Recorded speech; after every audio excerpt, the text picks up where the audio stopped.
What's up? So I'm out here at this park on my evening stroll, as is my custom. And as I'm walking, I'm seeing these leaves that have fallen to the ground. Look at the beautiful colors in that. How many shades. And we're not even in the fall here. As a matter of fact, we're just now coming into summer. And here in Texas, it's quite warm in the south. Check this one out. Have you ever seen a more vibrant shade of red? Just naturally occurring in nature. All natural. Anyway, it occurred to me, although we're not in the fall, I mean, after all, leaves do die and fall off trees year round, but more prominently so in the fall. And how I and most others, you can relate, appreciate the beautiful colors, the changing of the leaves, signs of the seasons, right? Autumn and fall, and not only that, but the cooler weather, right? You know, I've lived in cooler climates such as Colorado and Washington State. But to appreciate the beautiful colors of the leaves changing and the cooler weather, that often means death for the plants, right? Death for the leaves. And, you know, the trees stop providing food, which is chlorophyll. And as the chlorophyll drains from the leaves and they fall off the trees, that's what the color is draining out of them, the life force, basically. Until they dry completely and change a brown, brittle, right? But not only that, but in the fall and the winter months where there's sometimes ice and snow, the vegetation and the crops also die and wither.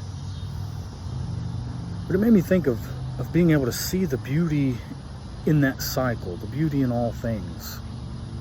At least in the here and now, right? Where we do experience death, and death is a part of this fallen state which we now occupy. But it reminded me when Jesus in the Gospel of John, when he said, "Unless a grain of wheat falls to the ground and dies, it remains alone. But if it should die, it will bear much fruit." And of course, Jesus is speaking prophetically of the significance that his own death would soon bring, right? But I like the analogy he gives of the seed, you know?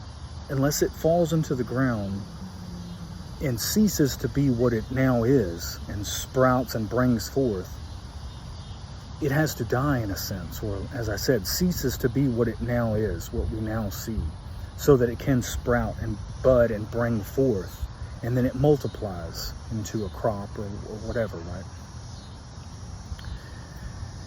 And it just made me think of the beauty of that. You know, it's not always face value. You know, we may not always understand the intricacies of that is at work there. And we know that we long for his, in that future kingdom, right? When Christ will set up the heaven on earth the way it was intended to be in the beginning, right? The Garden of Eden, where there will be no more sin, no more suffering, no more death. But now, it's important that we can trust in him as we abide in him, because it's written in his word that he upholds all things by the word of his power. And as we abide in him, we can trust in him for all those things, right? Paul said, "For me to live is Christ, and to die is gain." So whether alive or dead, we belong to him, right? And as we abide in him, Scripture, Jesus says he is the true vine. And as we abide in him, that's where we draw all our nourishment, all our strength, right? And as Paul also wrote, even though if the outward man withers and wastes away, the inward man is being renewed day by day. So in him we have hope, right? In all things. And as we await and long for that future coming, we can trust in him in the present and rejoice in all things, right? In every season and every purpose under heaven, in the here and now. Just some thoughts.